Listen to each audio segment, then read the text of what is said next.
Now, attention all shipping. The Meteorological Office issued the following gale warning to shipping at 2210 GMT today, Friday the 7th of February. Fastnet, southerly gale force 8, expected soon. Shannon, gale force 8, backing southerly soon.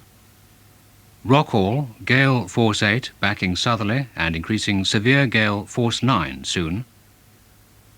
Bailey, southeast Iceland, southerly gale force 8, increasing severe gale force 9 soon.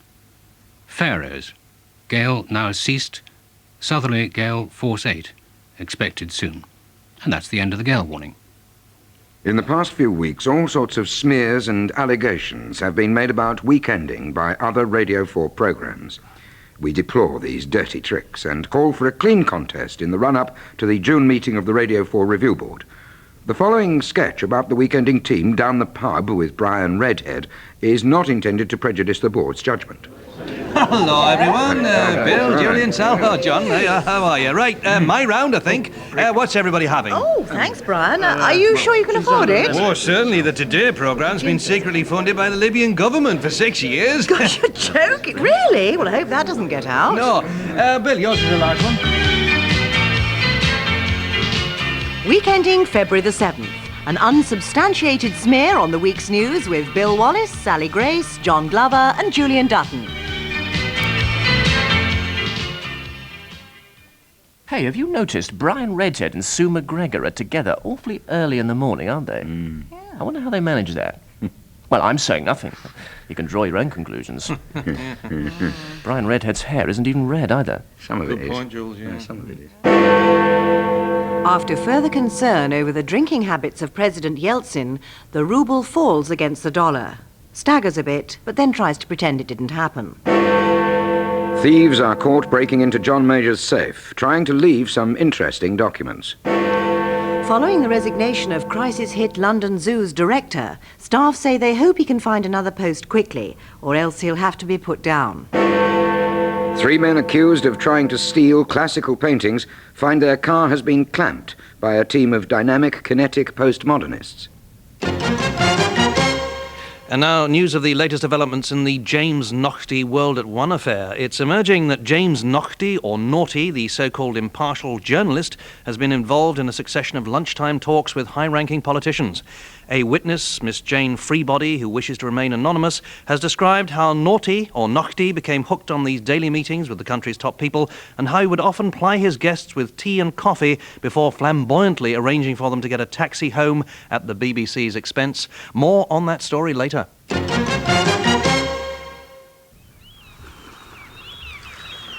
We made it, Papa. We're here. New York. Aye. It's a good little boat to bring us all the way from Haiti. Will they let us in, Papa? Into America? See that, child? Huh? The Statue of Liberty. Oh. See what it say? Give me your tired, your poor.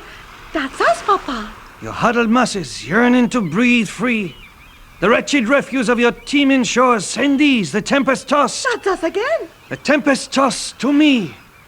I lift my lamp beside the golden door. This is the U.S. Coast Guard. Somebody move! Lie face down and spread. And they slam it in your face. Sit down, amigo. Okay, okay. Hi, Mr. Davis. Yes, that's right. My name's Kim, Oh, yes. nothing to do with the sun. I see, no. I hear you were at school with a little boy called Neil. Neil Kinnock, that's yes. the one. Yes, right. I wonder if you have any memories of him from Oh, when yes. He was always, well, let's see, first out at playtime. He loved his playtime, he did. He used to get his bottle of milk and run around with all the other children like I see. Right, Like the bottle and running around with girls. No, not just the girls, no. Early signs of sexual ambivalence. No, he wasn't like that. He joined the school cadet force. And militant tendencies. And he was very good at metal work. He used to keep his own tools separate, like in his own little corner. Also, solitary vices. Thank you, Mr. Davis. That's very helpful. Right. What did you think of him? Oh, what did I... Oh, well, I couldn't stand the smarmy little devil. Oh, I can't write that about him. Why not? It's the truth. Well, that's the problem, Mr. Davis. Editorial policy. Oh, I see. Well, do you mind getting all those sheep out of my video shop? And now on to recent video releases. Available for purchase this week is yet another home movie from the Kennedy clan, the glossy Willie Smith rape trial. And it's not half bad. It's fast, it's furious, and the producers have removed that irritating little blob from the victim's face, so you get to see a breakdown in glorious, vivid Technicolor. Also, check out the digitally remastered sobbing effects. A great family movie and a must for the kids, this piece of real-life drama can be yours for the bargain price of $9.95. Westminster, spring 1992. The scene of a series of strange disappearances of objects of a sensitive nature.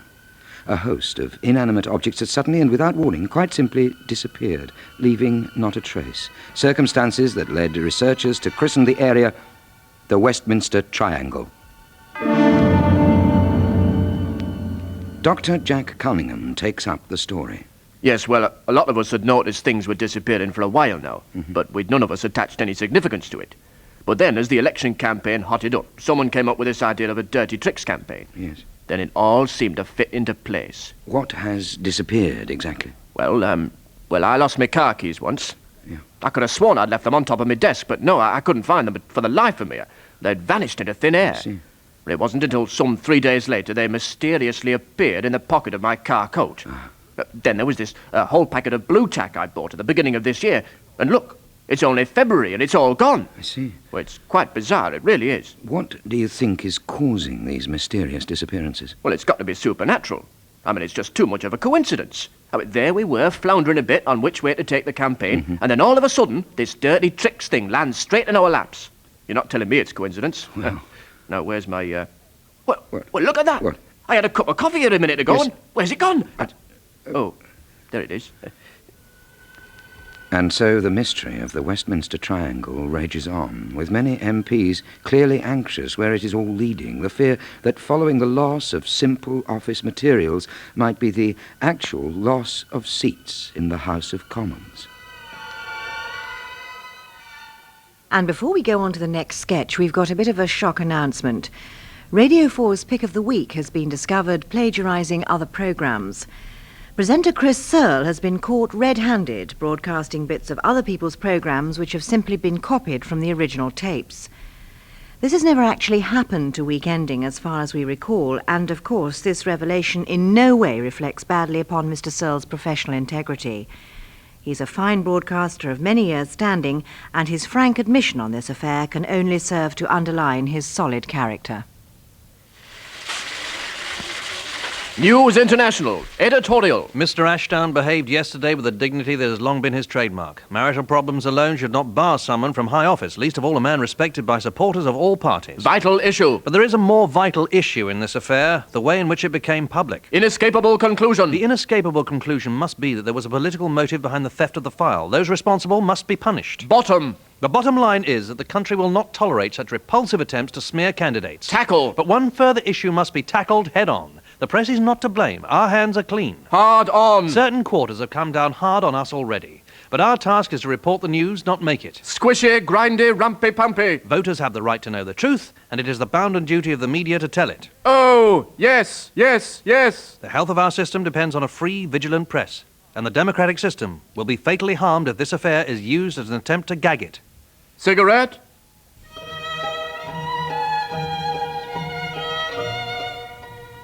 And now it's time for the Weekending Poetry Corner. This week, the Duke of Westminster reads to us a short piece on his 8th prosecution for speeding. Well, this poem is called, quite simply, Poetic License. Breaking the law of the land will get you banned, but owning Belgravia will save you. Thank you.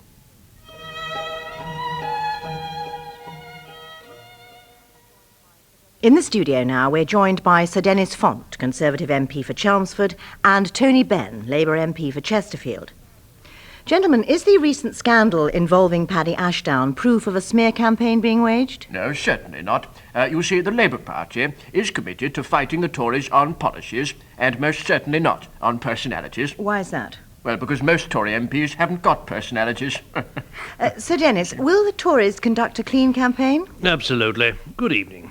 The fact that my honourable colleague has appalling dress sense, maltreats animals, and would sell his own grandmother for a vote is entirely irrelevant to his politics. If he chooses to set light to old age pensioners in his spare time, that's his own business.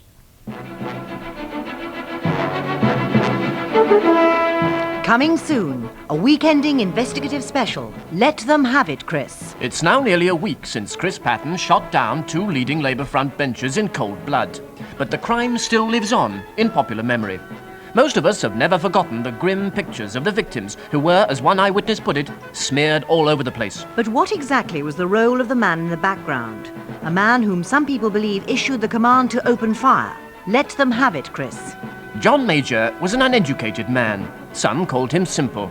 He was mild-mannered and with little appreciation of music or the arts.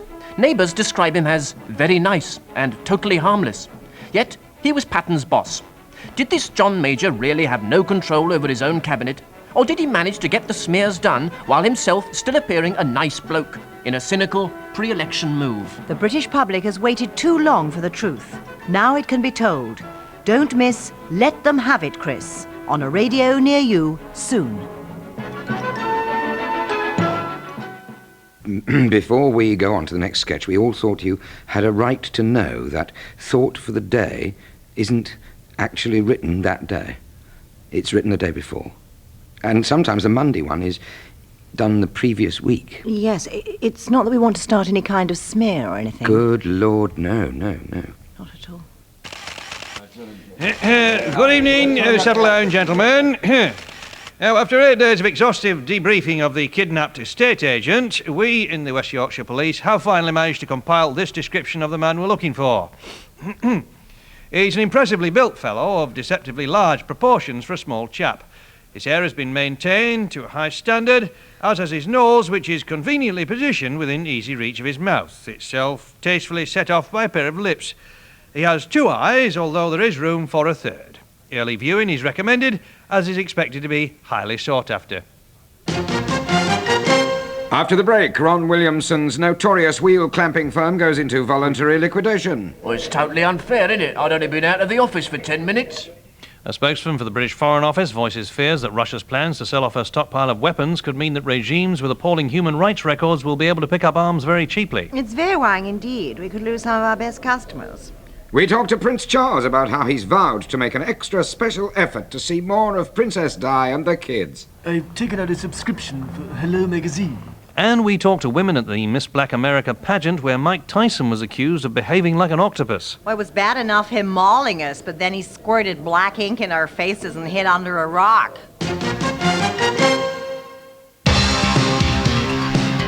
This week in Britain's top-selling Sunday paper, more revelations that will shock the country. We reveal the past that Kinnock tried to hide, the destiny he cannot avoid. We uncover Kinnock's secret links with the Labour Party. How in 1984 he stood up while the red flag was played. How in 1986 he was photographed with well-known Labour sympathiser Billy Bragg. How he used the word socialism in his 1987 manifesto. Twice. We spread this sensational story very thinly over 8 pages, along with Mr. Kinnock's response. This is just part of a dirty tricks campaign meant to damage my political credibility. We, in the Kneel for Prime Minister party, dissociate ourselves entirely from the Labour movement. It's all in this week's Fun Day Times. With a free quality newspaper pullout for the kids. Because when the chips are down, we provide the wrapping.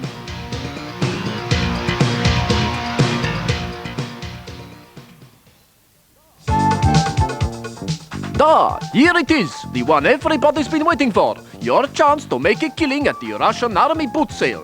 Everything must go before it goes off. From fighters to furry hats, from grenades to greatcoats, there's a bargain bang just waiting for your bucks.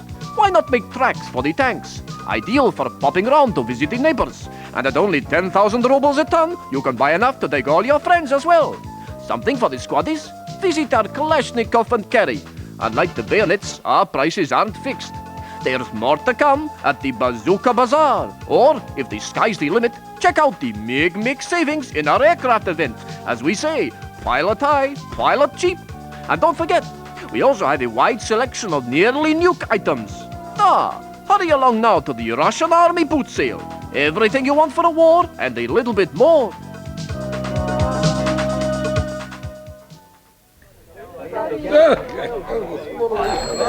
Twiglets, my favorite.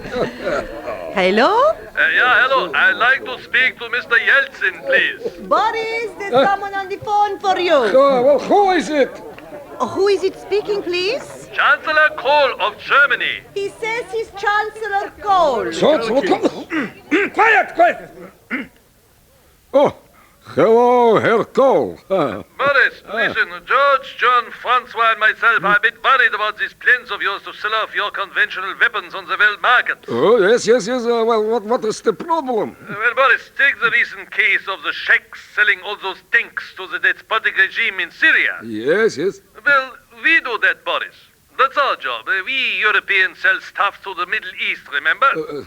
But Herr Kohl, you must appreciate, we need the money. My people are starving. Look, Boris, I understand your predicament, but we're all just a bit worried that it might fall into the wrong hands. No, I promise you, we will install the proper safeguards on any of the arms we sell. None of our guns and tanks will fall into the wrong hands. Nein, you don't understand. I'm worried about the money falling into the wrong hands. Not the arms, you dummy, the money. Honestly, call yourself a politician. It's very strange.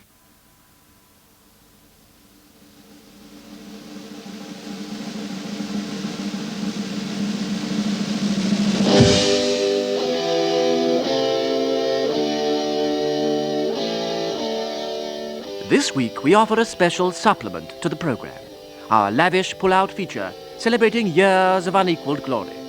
Because this week the nation wears a special smile as it celebrates the anniversary of one of our best-loved institutions. No one under 40 can remember what life was like before Queen, but everyone has their own memories of the band's reign at the top of Pop's tree. Formed in 1972, success came with the release of the groundbreaking single Bohemian Rhapsody in 1975. They were the champions. They did rock you. They did the fandango indeed. Julian, sorry, love, I think we're going to have to go back over that. Sorry, lovely, is there a problem?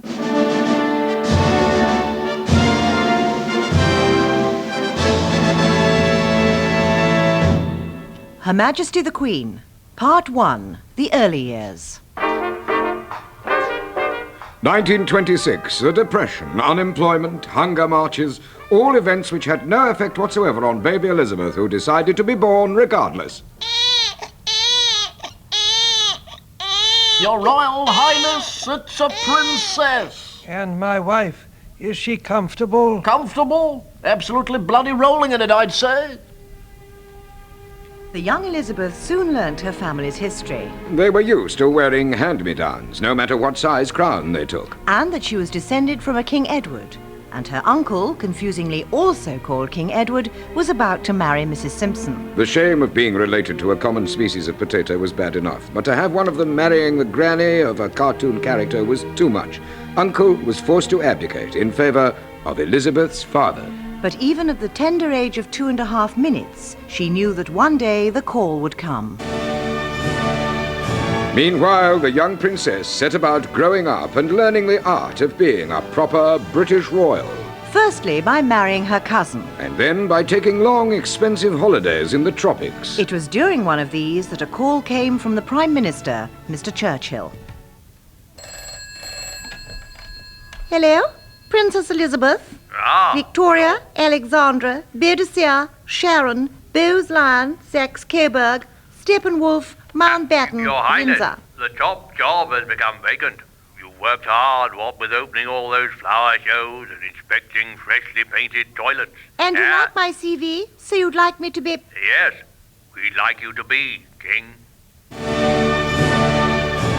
Elizabeth overcame Churchill's confusion and was crowned Queen a year later in Westminster Abbey.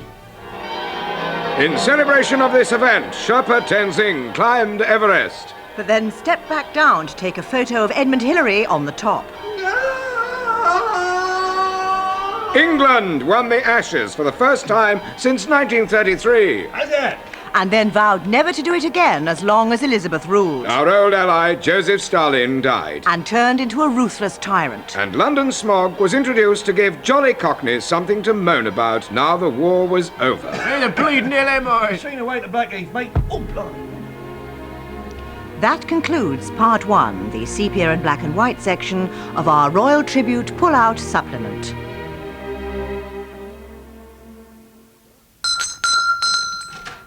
Da? A potato, please. Sorry, sold out. A cabbage, then. Yet sold out. Well, what about a turnip? Certainly, madam. That will be 3,485 rubles, please. Oh, but that's a month's wages. Oh, pushing the boat out doesn't come cheap. This is silly. I just want something that's nutritious, filling, and above all, inexpensive. I have just the thing. What about a nice, tasty TS-140 ex-Soviet Army ground-to-ground missile? A missile? Da, anti-personnel weaponry. We got plenty of. And it's such good value, too. It's full of essential minerals, lasts for ages, and at 50 miles a minute, it's the ultimate fast food. Oh, don't be stupid. I can't have that. Why not? Look, it's past its shell-by date. Salacious, sir. Like, not lecherous and that. Yes. Do you have a statement, please, Mr. Ashton? Yes, I have a statement to read, and then I good. wish to be allowed to return to my work. It has come to the attention of the press that a certain document has been offered to certain organizations. In the light of the contents of this document, I wish now to state publicly that some time ago I made an error of judgment and entered into a relationship with a third party and made certain promises which were recorded in what was expected to remain a confidential document to be seen only by a very small number of close colleagues. This has subsequently been revealed to be the Liberal Democratic Manifesto. It recorded intimate details of my relationship with the said party, to whom I indicated that we could be a potent force in British politics. This delusion lasted only a very short time, and I realise now what folly it was. Any further discussion is purely a matter between me and the other party members. I have nothing further to add, except that a mistake of this nature will not be repeated.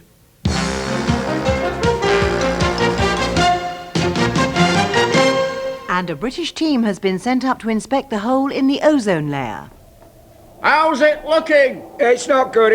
Oh, this big hole will take at least a month to fix. Who put this up for you? It looks like a cowboy job to me. I'm sorry? It's just shoddy workmanship, you see. Your Van Allen belt's got a leak, your rising damp is going to get at this ionosphere very damn quick, yeah. Yes, but can you fix it? Can you save the ozone layer? Well, I can. It won't come cheap, though. It's not the labour, you see. It's the parts. I'll need 56 million cubic metres of diacetylene hydrate oxydeline and 100 weight of nails. And so the ozone layer was fixed using British technology and British workmanship. And the world was saved from ecological disaster. Global warming, you say. Well, let's have a look at your pipes, then. Oh, welcome home, President Yeltsin. I have come for a debriefing on your meetings with President Bush at Camp David. I hope they went well. No, they were very disappointing indeed. We shook hands for the cameras. He invited me into his house. He spoke of friendship and this new world order, and still nothing of substance was offered. You can't mean that... He did not once offer me a drink.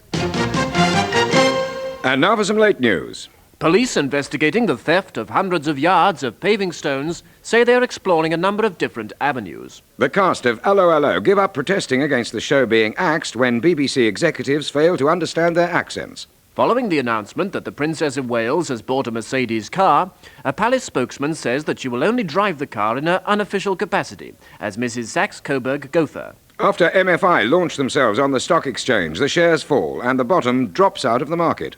British Rail, who are selling the 300 houses they bought along the proposed Channel Link route, remind potential buyers that they will be half price after 10 o'clock and at weekends. And finally, a report that says traffic wardens are a waste of money is found under a windscreen wiper and then torn up. Weekending featured Bill Wallace, Sally Grace, John Glover and Julian Dutton. The sketches were written by Andy Riley, Kevin Cecil, Georgia Pritchett, Nelson David, Crispin Belcher, Ian Pattinson, Barry Atkins, Dave Single, Ivan Shakespeare, Melanie Gedroych, Sue Perkins, Harry Hall, Al Murray, Ben Moore, Jim Walton, John Wright, Paul Powell, Michael Dines, Robert Fraser Steele, Russell Waiton and John T. Stevens. With additional lines by Scott Shaw, Bob and Barbara Boulton, Stephen Jacobs, Ben Miller, Christian Howgill, Nick Thomas, Ben Francis, Jonathan Moore, Jerry Godin, Max Alcock and Alan Hay. The producer was Gareth Edwards.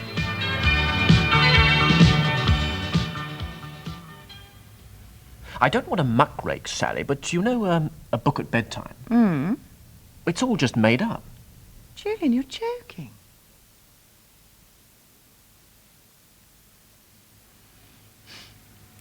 This is Radio 4. Just before we continue with our next programme, a message from our travel centre for drivers on the southbound A1M in County Durham.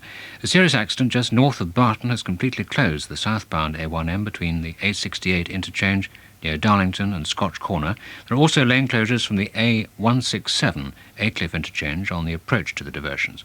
Access from the southbound A66M to the A1M has also been closed. So that's the A1M completely closed, southbound near Darlington. And now with the financial week, here's Nigel Cassidy.